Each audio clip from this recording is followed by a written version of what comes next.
வருகிறார்.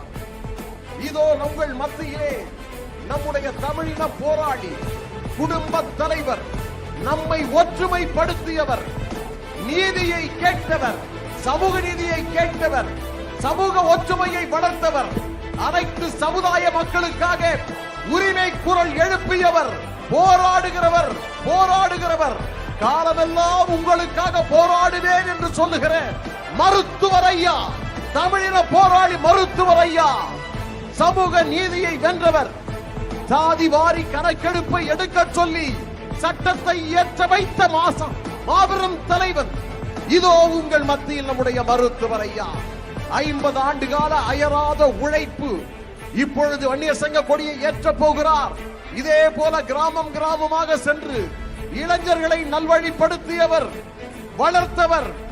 இந்தியாவிலே 1 கோடி வன்னிய இளைஞர்களை ஒன்றுபடுத்தி காட்டிய ஒப்பற்ற தலைவர் இதோ உங்கள் மத்தியிலே வருகை தந்திருக்கிறார்.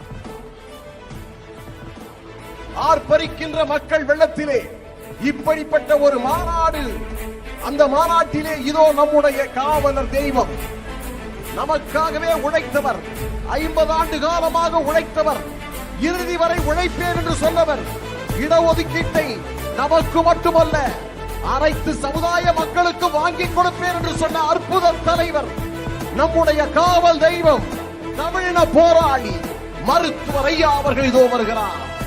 ஆர்ப்பரிக்கின்ற அலைகடலான மக்கள் வெள்ளத்தின் முன்பாக நம்முடைய கொடியை, ஈனமான கொடியை, பட்டொலி வீசி பறக்கக்கூடிய கொடியை ஏற்றுவதற்காக மருத்துவர் ஐயா அவர்களும் மருத்துவர் அன்புமணி ராமதாஸ் அவர்களும் மாநாட்டிலே இருக்கக்கூடிய மக்களை பார்த்து கையசைத்து வாழ்த்துக்களை தெரிவித்துக் கொண்டிருக்கிறார்கள்.